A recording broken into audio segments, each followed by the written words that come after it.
Hello, this is Dean Takahashi tuning in from San Francisco. Hello, everybody, and welcome to our webinar.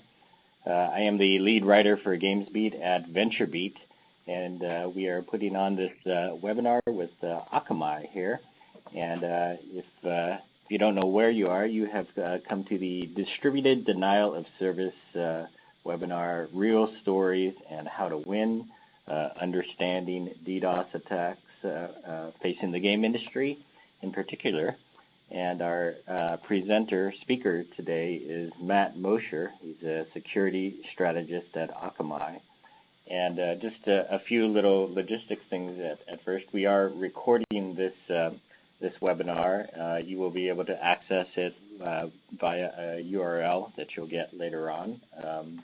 And so you can access the recording that way. You can also ask us questions, ask Matt questions during the webinar at any time by typing into your question into the chat window in the lower left corner of your screen. So thank you for attending.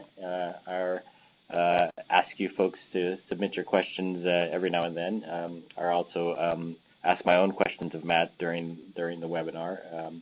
But first, we're going to let him introduce himself further and introduce Akamai and what it does, and then get started with the slide deck. So, Matt, take it away. Thanks, Dean. Hello, everyone. My name's Matt Mosher, and I was recently with Prolexic Technology, but now we've been acquired by Akamai Technology, hence the kind of the dual logos there. So we're still maintaining some of our brand.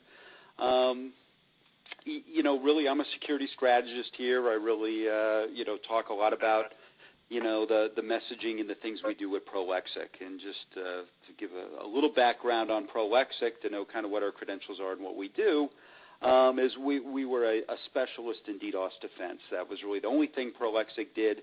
Now, obviously, we're part of Akamai, a much larger organization that does a lot of website acceleration type of a work, and Prolexic has joined that family. So Prolexic had been around for about 10 years, best of breed DDoS. We kind of had 240 people that's all they did is DDoS. So certainly got a lot of experience. We hope to educate the market a little bit on some of the recent events that have gone on.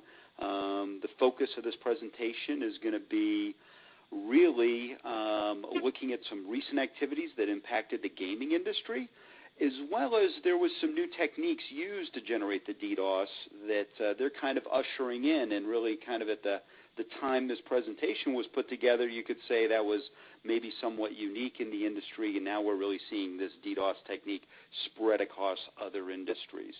So that's what we were going to cover. Dean, is there anything else you want to talk about before we get started? Yeah, maybe just to onboard everybody, could you, right off the bat, explain DDoS and just what it is? So sure. What's distributed denial of service? Really, what this is focused at is exhausting your resources. Okay, what kind of resources am I talking about?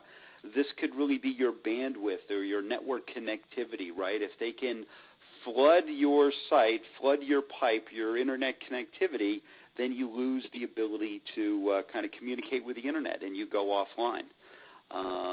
So that's one way that they can exhaust resources. Other resources that can be exhausted is they're going to try to, consume all the memory and the CPU of different devices in your network. Again, causing that site, that service to go down, and preventing all kind of legitimate users of that site being able to access it on the internet. So that's really what a distributed denial of service attack is. The objective is to really kind of take people off the internet and not allow legitimate people to go and access that service. All right, great. Go ahead and get started. And just for the audience, again, this DDoS presentation is going to go on for maybe a half hour, 35 minutes or so. We're going to have a conversation, and we're also going to answer your questions mostly toward the end. But if questions do come up that are relevant right in the middle of the presentation, we'll push those to Matt and take those live. Yeah, please go ahead, Matt. please feel free to ask those kinds of questions. As Dean said, we got about 30, 35 minutes worth of material. We've scheduled this for about an hour, so we really have plenty of time to get through this. As long as people are getting good information, I think it's a good use of time. So let's get started. First, I think I'll just build this out. Let's look at some of the key industries. DDoS isn't specific to the gaming industry. It really impacts a lot of different industries and sectors there. And this chart really just shows you that gaming is prominent, though. They've moved up here with the recent activities to kind of number 2 on the list. So anybody can be susceptible to DDoS. I think it's a testament to the success that the gaming industry has. $13 billion industry now, pretty big business. Obviously, if these major platforms get impacted and go down, a couple things happen. One, their consumers, their customer base, can't use it and access their favorite games, and that's certainly a concern to some people. And then, obviously, there's a financial impact to some of these companies, that are trying to make money and generate revenue off of game playing and stuff. But like you say, DDoS isn't specific to them. It affects all the different industries. For really the thing that difference is the motivation, and we'll talk about motivation a little bit later in the presentation. So moving on here. So what happened recently in the gaming industry, right? There's been a rash of attacks, you could say, in a relatively short timeline. We'll talk about the timeline in a minute. But let's just look at some of these, the different gaming platforms. These are just, headlines taken from the news to say that, wow, the gaming industry and DDoS were front and center in the news. These are some pretty high-profile, popular games, all being hit by denial of service attacks and really preventing all of their customers, all the game players, from going and accessing their favorite games. Certainly that was, a lot of people were impacted by that. Let's look at how quickly that was. So if we go and we're looking back in December, this really started, on December 30th. And we can see that really there was multiple gaming platforms taken down all on that day and revolved around an event. We'll talk about that in a minute. I think what this shows you, though, is that really all of these platforms are susceptible. Certainly we're in the business of providing a service to protect these kinds of sites. So DDoS can affect everybody. You really need to have some countermeasures in place to be able to deal with this. Otherwise, you're going to experience some downtime at events, and kind of all of this activity in the gaming industry kind of shows us that you need to be prepared for these types of things. So a lot of activity there in December. Those are very, very popular games there. They are very popular games. Those are some of the big names in the industry, right? And we move into January, and there was even some more popular games, and even bigger, attacks were impacted that as well. So, and again, we have up at the top there, these were all using a new attack vector, a new attack type that was really utilizing NTP, Network Time Protocol. And later on in the presentation, we'll talk exactly about how these attacks work and send that. But, those were the two things. One, there was a lot of attacks in a short time period. Two, it was a new attack vector, if you will, a new attack tool being used to take these sites down.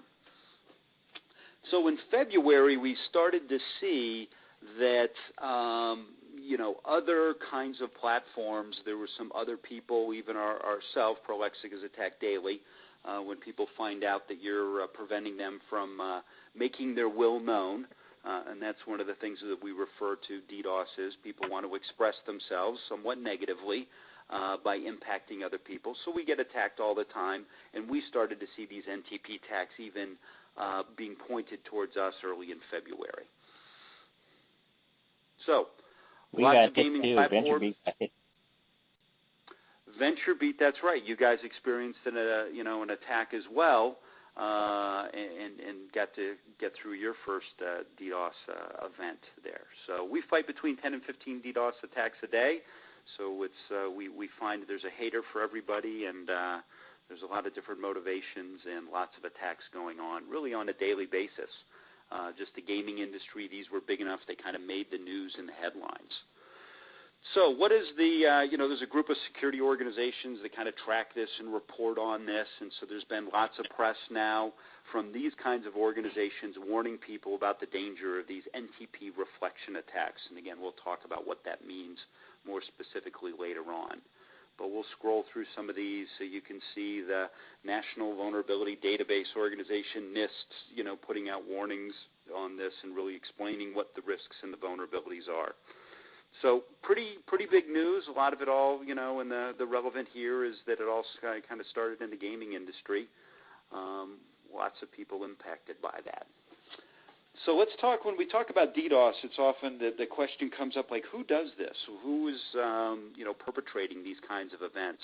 And what you find that there's a variety of motivations and a variety of different enemies, or if you will, and I kind of used that line before, that there's a hater for everybody. You do see that, there's hacktivists, there's script kiddies, there's extortionists. We still see, people getting extortion threats. They get a note that says, if you don't pay me money, I'm going to take down your site unless you send me this. So we still see that. We've seen attacks, perpetrated by ex-employees who were unhappy with their employer and they wanted to express themselves negatively. We do quite a bit of business in the online gambling area, and we find that those organizations sometimes attack each other. They find their revenues go up. People want to gamble, and they can't get to your competitor's site. They come to you and spend their money there. And now we've even seen DDoS at state-sponsored. So lots of different motivations going on for DDoS and why are people doing this, and we'll talk even more about what we think is going on with the gaming industry. So when we talk about motivation in the gaming industry, really what happened on that, the 30th day of December there, there was a very popular gamer who was playing online, Phantom Lord here. Here's a picture of him. And he was really, getting Twitter feeds and conversations and being taunted by some other people, and they really threatened to said, if you don't win this game, we're going to take the whole gaming platform down. And they followed through with that threat and did that. And I was watching that. I was watching that day, and he was on the Twitch broadcasting system where any gamer can basically record their session and share it live with everybody, and he had a huge audience that started assembling because of the threats he was getting from the hackers, and I think at first he didn't believe them, right? Well, that's unclear what was his motivation. Certainly that taunt, the fact they took a gaming platform, he moved to another game, they followed him over there, and took that game down. Certainly all of that activity gathered that audience, right? And so he certainly in some respects profited from that.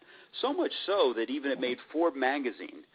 So for kind of the gaming industry and a DDoS event and this independent gamer on Twitch, to kind of get mentioned into Forbes magazine, you really feel like this is, we've kind of hit the big time with some of these events. Yeah, I would probably point out that it wasn't an entirely enjoyable experience for him. I think he found that out when the hackers or somebody notified the local SWAT team and had them go to his house saying that he was holding somebody hostage. And so he had some guns pointed at him that day. Very true. The way the thing unfolded, started out with, some online taunts and, quickly it escalated. Got obviously national attention. That's probably a little more, heat, just somebody telling you I'm going to take it down and continue to go and build the audience. Maybe that wasn't the best judgment. Maybe the way it all shook out at the end with the police coming on the door, he probably wasn't happy about that either. So, good point, Dean, that it wasn't all good for him there. So, maybe a lesson learned, and a lesson learned for other people that you got to take these things seriously and be a little careful. So, what's interesting, too, is the motivation that, when we see a parallel to another industry that we're looking here at the volume of traffic that is kind of hosted on the web. And you can see that Twitch is really far up there. I mean, to be number 4 on the list really popular platform. Obviously, a lot of people are interested in watching these games. And what's interesting about this is that these attacks, if you think about it, they weren't necessarily at those brands or those hosters of those games. They were really at this individual playing the game. And, in our experience at Prolexic, we have seen one other kind of parallel to this. We've got a company that hosts kind of online forums, audio conferences, and yet they kind of host these public events or public debates, if you will. They pick a controversial subject and they invite, different people to come and kind of speak and state their opinions. And that platform, that customer, actually is the record holder for the account that has been attacked the most. Last year, they were attacked 139 times. So there's a parallel. We're seeing how this unfolds, but if people, the gamers continue to express themselves, not like one of the people they're playing, they want to end the game, whatever, that kind of shared platform, if the victim, the intended victim is really the player of the game and not, the game hosted, that could be a pretty significant, development in terms of the frequency and the motivation. So we're waiting to see kind of what happens there. Was this an isolated incident, or will this continue to go on? Certainly we've learned when it comes to DDoS is that it never goes away. Somebody is, finds this and uses this as a mean to express themselves.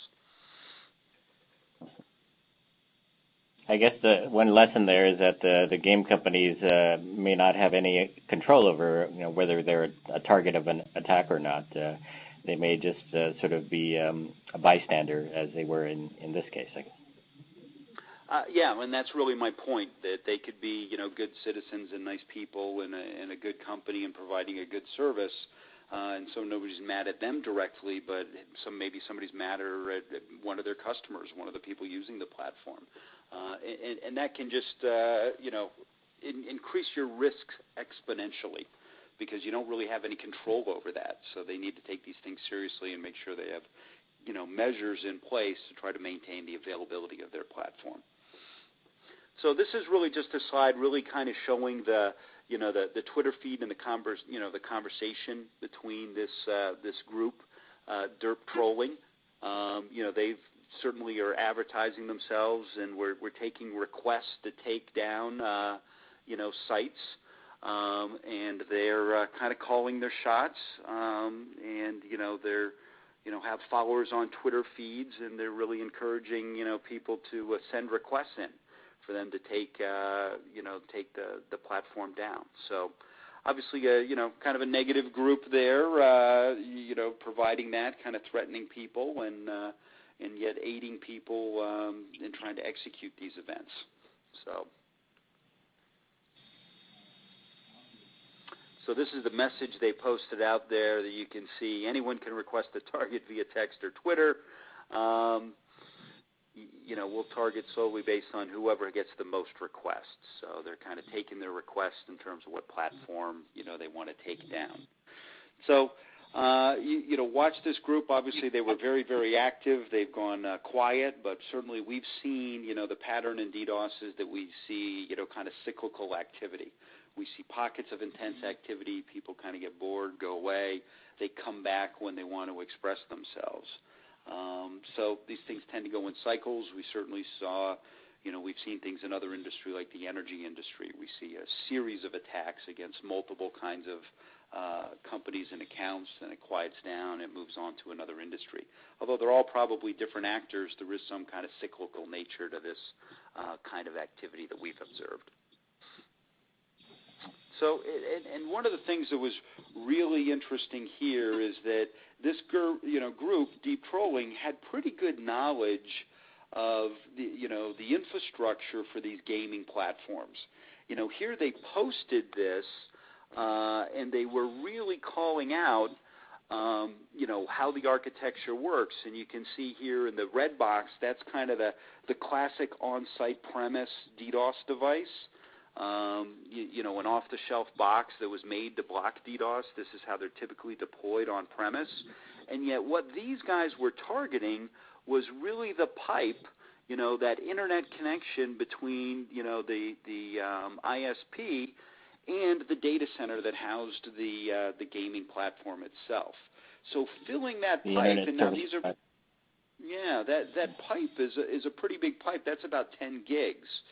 So they like this particular attack vector, with NTPs because they could generate very large attacks. And so some of these attacks, in terms of the size, to give the audience a feel for that, was up over 80 gigabits per second, right? So that's really going to fill that pipe quite easily, and that would defeat any kind of on-premise DDoS mitigation gear that those gaming platforms, had. So really the only way to kind of, defend against these kinds of attacks is you really need to utilize a cloud-based DDoS mitigation service, right? So that I think another point here, I guess, is that the attacker could be a very small group. It doesn't have to be a large group or mob of people. It doesn't have to cost them a lot of money. It can be a very small amount of money that allows them to get a very large sort of flood, I guess. There's a variety of tools. There's standard toolkits. If you go to the internet and you Google on DDoS toolkits, you'll see there's lots and lots of toolkits available to you. There's also services out there, quote unquote services. They market themselves as stressor services, where you can really go in if you're willing to give them your credit card, pay $20, you give them an IP address, and they'll go generate a 20 gig attack. For $20 and take somebody down. So there's lots of those kind of pay services. There's lots of tools. What was interesting about this NTP is now you didn't even have to use a toolkit. You were using other, kind of legitimate internet resources and using them a way that they were never intended to be used to generate this attack. And I'm going to go into the specifics on NTP and how they do that a little bit later. So does that give a good feel for you, Dean, in terms of how these attacks are generated? It never costs anybody anything. Very good. So. Mm-hmm. So, very good. Unusual. This shows the evolution of DDoS. These guys were pretty smart. They knew what they had to overcome, if you will. Any kind of on-site mitigation gear, these guys were going to go, I'm going to make it irrelevant, flood the pipe upstream, and guess what? I've got the tools to do that. It isn't going to cost me any more to generate a 30, 40 gig attack as it would a 5 gig attack, right? So they're going big now. Mm-hmm. So you can see that that group published it just to make sure that I don't want any of these people named in this slide to think that we created this slide. This is something this group Deep Trolling published out on the internet. We just grabbed that. I should really say that all of the information that you're going to see in this presentation today was all information we pulled, right from the internet. We're not disclosing anybody's confidential information. Kind of the only information that isn't publicly available on the internet. Well, I take that back. We do a quarterly attack report. Later on, we're going to show you some data from that attack report, and yet that's posted on our website, so you could download that information as well. So this is really what I was saying about the attack scripts and the tools that are used to do this. They're available on the internet. You go and do a search for this, and you can see that there's a variety of tools that will come up. You can see they're quite popular and have been downloaded many, many times. And now we've evolved even from these specialty DDoS, toolkits. Maybe that was too much work for some people. I want to do something a little bit easier. And so now this new trend, what these guys have ushered in, and it is a trend now, and we'll talk more about the trend later. But what is NTP? Network Time Protocol obviously serves a legitimate use. Everybody wants to sync up their computers. If you've got a large network infrastructure, you want to sync all of the time on all of those devices to the same point. So if you're doing any troubleshooting and looking at logs, you can kind of correlate and see if things are related because all the log data is all synced up. So legitimate business purpose for NTP. Now, how are they exploiting that to create, some DDoS attacks? So this is kind of how it works, that there's a lot of people sync off atomic clocks, all gets relayed down. But there's lots and lots of NTP servers out there on the Internet. In fact, we've tried to gather the number. We've done some research on this. We were doing some scans, and we came back with a number of 26 million NTP servers.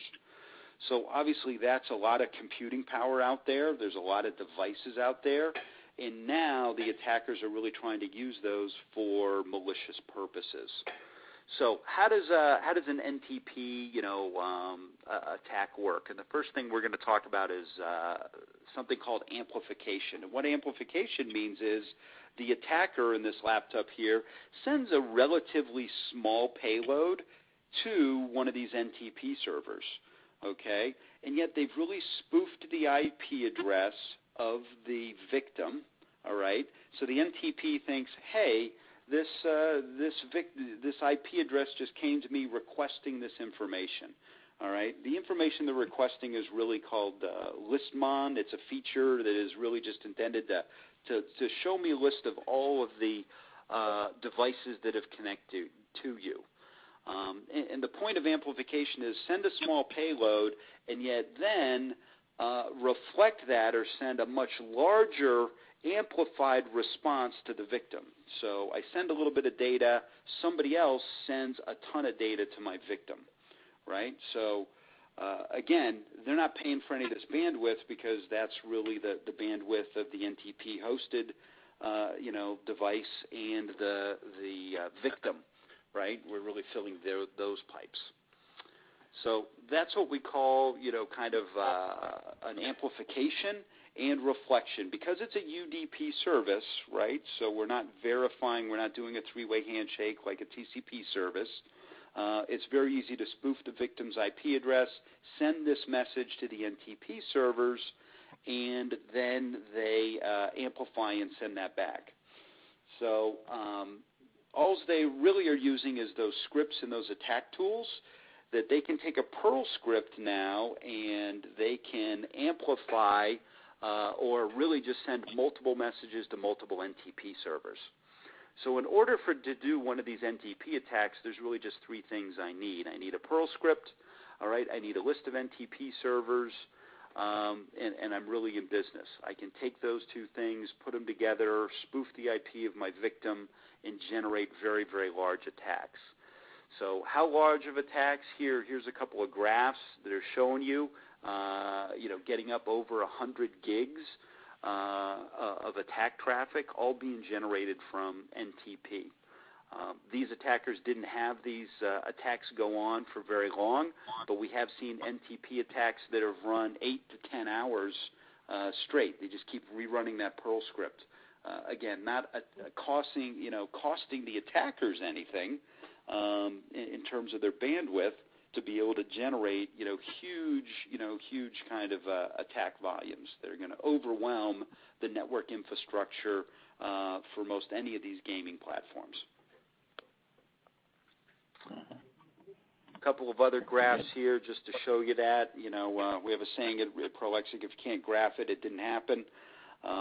We bring all of this attack traffic into our infrastructure and then we mitigate it in there. So these are all graphs of different NTP attacks that we've seen here just since the first of the year. So, what are people trying to do to fix NTP servers?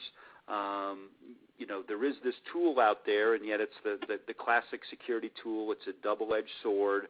And I mean that it's like here they're telling you how to patch and how to disable this listmon feature. So that people can't use that in one of these reflection amplification NTP attacks. But it also gives you this ability to scan for NTP servers, for vulnerable NTP servers. And so the bad guys could come here as well, and this is how they build the list of NTP attacks of servers they can use to perpetrate these attacks. So classic problem of, hey, we've got to educate everybody so they go fix the problem as we put out all that information.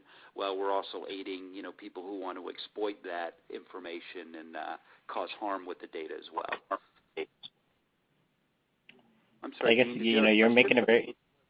Well, you seem to be making a very good case that people should sort of wake up and pay attention to this again. They may have heard about DDoS attacks a long time ago, but this is something new altogether that they have to worry about. Yeah, well, I think DDoS has definitely evolved. There's been a lot of things that have happened in the industry. We're seeing, bigger, larger, longer-running attacks. That's certainly a trend that we see, and we're seeing a lot of this. What is a trend is, the capability of reflection and amplification. NTP isn't the only service that can be used on. We've also seen that on DNS and a couple other services. So these are all, techniques that make it easier and cheaper for hackers to generate, large attack sizes. And if the classic kind of DDoS defense was putting another security box in your rack, and yet now they're just like, oh, well, I'll just flood the pipes. It's cheap, it's easy, and effective, and takes these people off. So the threat has evolved. The legacy defenses need to evolve with those, and that's why you're really seeing services like ourselves at Prolexic. We really grew by over 100% the last 2 years. 3 years ago, the company was 35 employees. When we were acquired by Akamai, we were up to 240 employees due to the explosive growth, and that all revolved around this DDoS activity.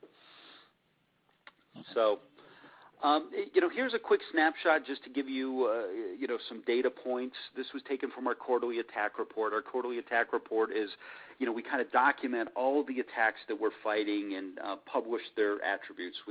We completely removed the victims' names. There's no information about who they were perpetrated on other than we do report by industry. So the really important things that we're looking at here is that we can see, one, the graph on the top is really showing the size of the attacks that we typically see broken down by percentage. We see about 1,000 attacks a quarter, and if you do all the math on this and kind of looking at this 10 gig dividing line there, about 45% of the attacks are over 10 gig. Most people today don't have 10 gig pipes, so really any of these attacks could be potentially flooding their infrastructure. The data on pretty the much bottom, means they can't. It pretty much means they can't handle this themselves, I guess. Exactly. That if I flood the pipe, there's nothing you can really do internally. You're kind of blind. You've got to get somebody upstream to help you. Carriers are not, the threat has evolved past kind of their capability. They really just load balance some of those off-the-shelf boxes, so they have a little bit more capacity. But most of the carriers and ISPs, they might have 20 to 40 gigs worth of capacity to handle one of those attacks, and that's why you see them even going bigger in terms of the attack sizes. The largest attack that we've seen, this year, and again, NTP was part of that, although that was something called a blended attack because they used what we'll call a classic DDoS attack tool, one that's called Dirt Jumper.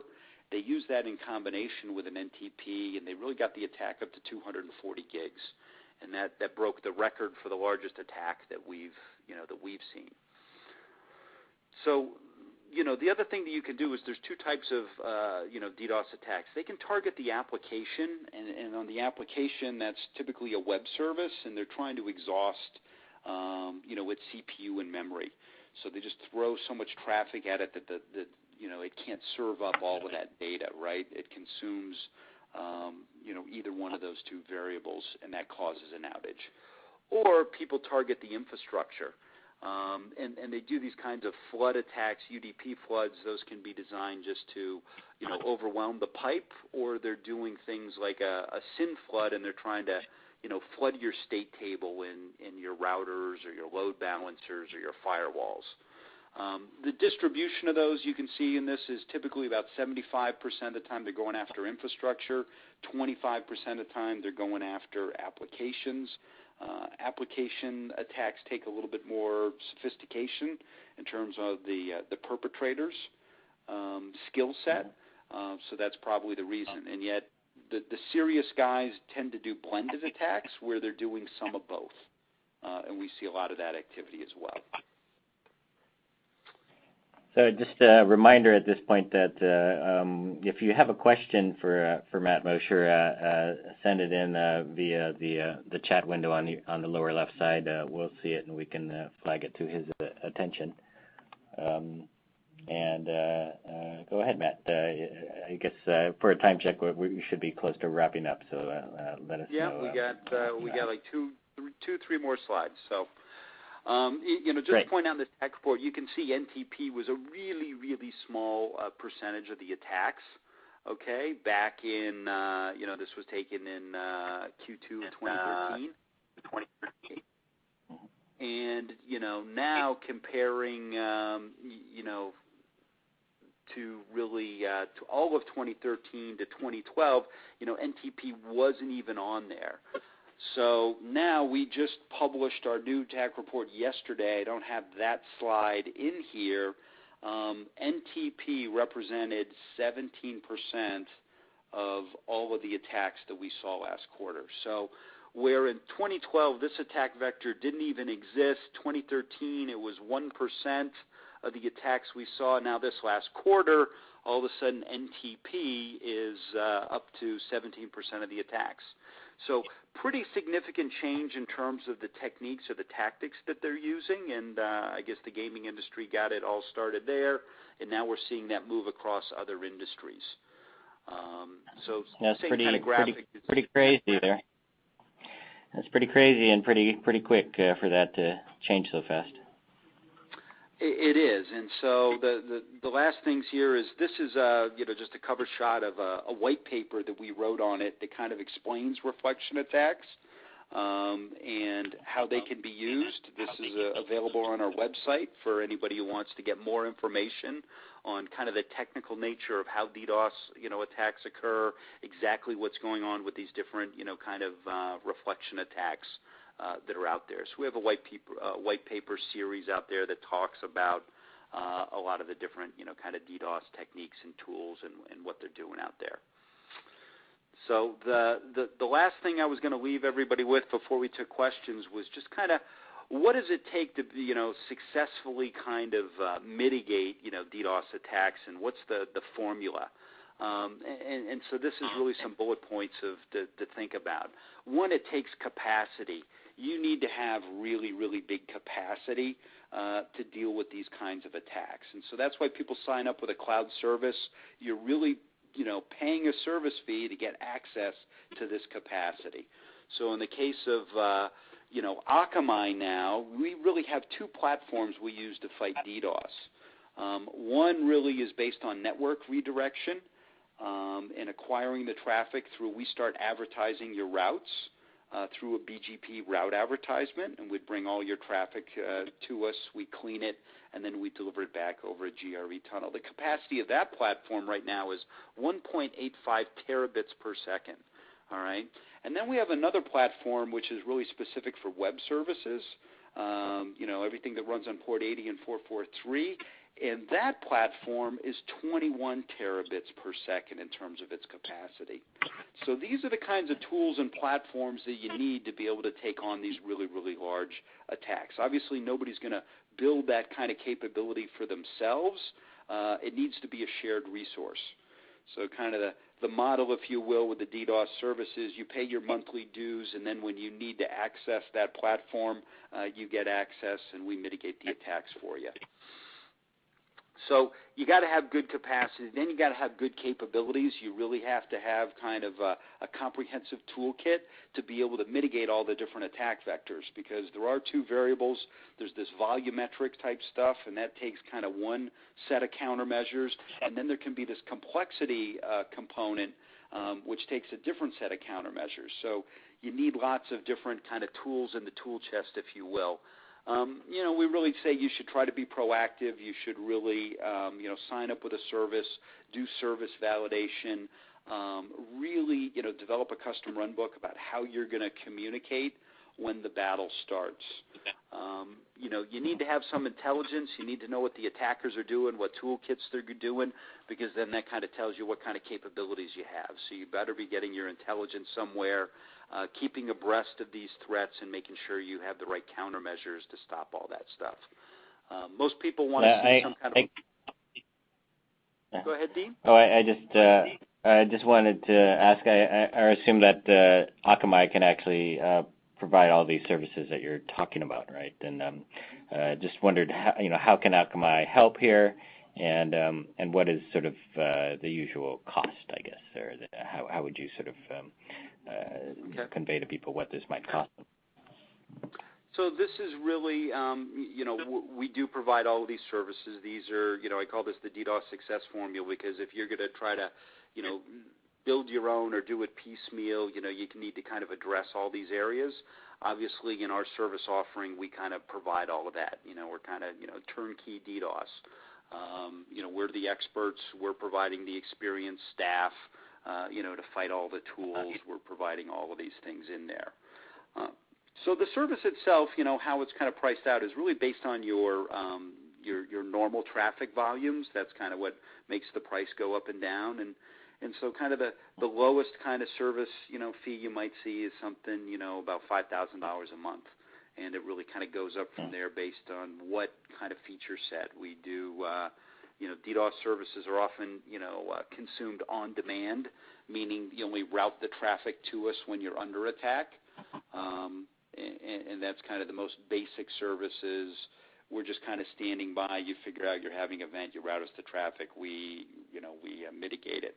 Some customers say, hey, I want help figuring out if I'm under a DDoS attack, and then we do remote monitoring services. So we're remotely monitoring their environment. We detect a DDoS attack. We notify them and tell them to route their traffic over to us. We mitigate it. And then we've got another set of customers who get attacked so often that they just want to be always on our network so we can immediately mitigate. And so we offer all of those different flavors. It's all about how much you want to spend and what level of protection do you think you need. Yeah, so that was really everything I had. So I'm open to questions if there are any. So we do have a question from our Tom here about how does having your service hosted by something like AWS, Amazon Web Services, affect your vulnerability to DDoS? So if you're hosted in an AWS cloud, you're still at risk from DDoS. Typically what happens in hosted environments, that if you get an attack and it's causing collateral damage,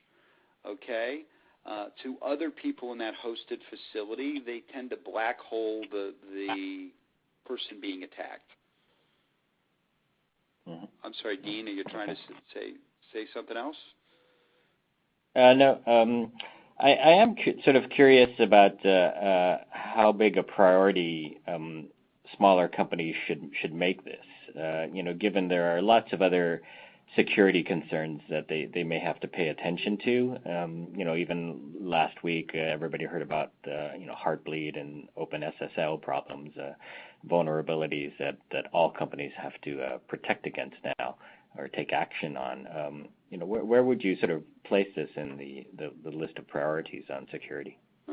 I think it really depends on the business and stuff. This is all about downtime and what does it do to, what's the cost of you being offline and not conducting business, right? So that's very dependent on the nature of your business. I mean, web-facing companies where their livelihood and everything is, tied to their website. We see some very small companies that are signing up for this kind of service because it can just be devastating to them from a cost standpoint if they have any downtime. So it's really kind of dependent on the nature of your business. If you just have a brochure site and yet you're still conducting and you're still making money, you probably don't care about that asset as much. But if all of your revenue is flowing, through your internet connectivity and based upon that, then you really got to look and take this very seriously. And another thing, just historically, like how often do you see new kinds of DDoS attacks emerge over the history here? Are the hackers sort of just coming up with these things on a regular basis?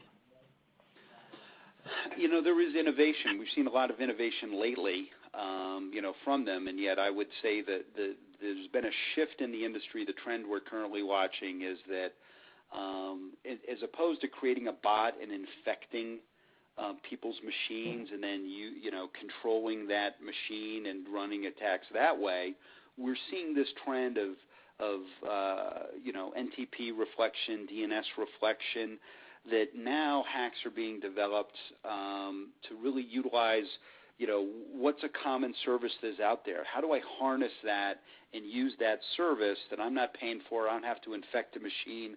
I don't have to do anything but other than find these devices and now can use them as an attack vehicle. And we've even seen something like WordPress, which is an application that is now being used to generate, DDoS attacks. And there was really a case study on that in our latest quarterly attack report we published yesterday. So there's constant innovation, that people want to make it, cheaper, easier, I guess, and go bigger. Mm-hmm. Now, if you give these customers of yours a dashboard, what does it sort of look like, and how sophisticated do they have to be in order to use it? Well, there's a couple of pieces of information that people want to know when an event's going on. So all of our customers get access to that portal, and there's kind of 5 pieces of data that they really want to know. They want to know what IP is under attack, right? What's being attacked. They want to know the attack vector being used. They want to know the size of the attack, and then they want to know how much mitigation we're applying and how much clean traffic we're sending to them. And then the last data element that they want is they want to know really the asset that's under attack, how is that performing? And so we set up probes and gather statistical availability of the asset that's being attacked so that we have a baseline that, during the attack we maintained, 98% availability. And so they really see that data. So those are kind of the 5 pieces of information that they, that customers are typically looking for during an attack. And how about sort of like a post-mortem? Like, are you able to tell them anything about what happened during an attack, and can you help them figure out like just what happened or why or who did it? And all that? So we always do an attack report after the attack, that kind of summarizes the events that goes on, and there's information in there that helps answer that question. It tells them what the attack vector used, what IP was targeted, what ports they were coming in on. Kind of the key thing, if you were to try to do prosecution, you want to say, hey, where did the traffic originate from? And that is all dependent on the attack type, the attack tools, whether any of that information is really useful. Okay, that's a little bit difficult to do, attribution, because often they're even if it's a classic DDoS bot, somebody got infected, that could be a legitimate business, but they didn't have good security hygiene and they caught an infection, and now they were involved in an attack. So how they got infected, it's a little harder to get to the guy who put it there, right? So. Yeah, I guess the unusual thing about that Phantom Lord case was that you could see them chatting with each other, the hacker and the target, and they were having a conversation, so you knew exactly why they were doing it and what they were doing and what they were about to do. I suppose in most cases you just don't have any of that information. Yeah, well, that's kind of a different kind of analysis of who the attacker was. That's something law enforcement does. They'd want to go and say, who has that Twitter handle, and can I find out who that's registered to, and all that. That's not really the business that we're in. We're not law enforcement. We're just trying to stop these things. Doing the trackbacks on that, whatever data we gather on those source IPs, we certainly share that with a customer if they want to, pass that on to law enforcement. We will give them all of our forensic data that we have on that and let them pursue that if that's what they want to do. Mm-hmm. Okay. But relatively few convictions in that. There has been some, convictions around DDoS, but not a ton of them. When we're fighting 1,000 a quarter, 4,000 a year, you're not reading in the press about people getting arrested, and yet there's lots of this activity going on. Mm-hmm. Yeah. Wow. Very interesting. Are there some other points you'd still like to make here, or any summary comments that you have? No, the only summary kind of comment I'd have to make is that DDoS is an evolving threat. It's not an easy problem to solve individually. You do have to have some expertise, the right toolkit, and access to that capacity. Those are really the key things you have to look at. The problem isn't going to go away. I think as long as there's the motivation, there's certainly enough means and tools, and you can't possibly kind of go and quote-unquote patch all those vulnerabilities to eliminate the risk of this kind of activity. So it is something, you kind of need to keep an eye on. So I put out a last call for any other questions that our listeners can type into the chat window there on the lower left corner.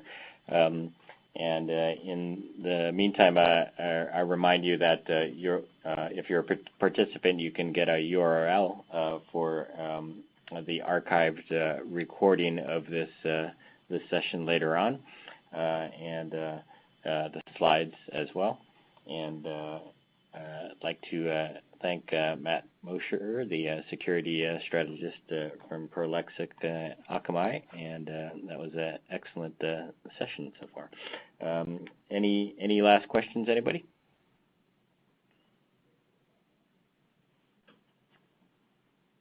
Dean, I think you stole all their good questions they had. You were asking them, so they got nothing left. Okay. All righty. Well, I think with that, then I'll give you the last word here. Thank you very much. Thank you, Dean. Thank you for having me. Thanks, everybody. Hope you got something out of the session. Look forward to seeing you down the road. Thanks. All right. Great. Thank you, everybody. And that's a wrap for us.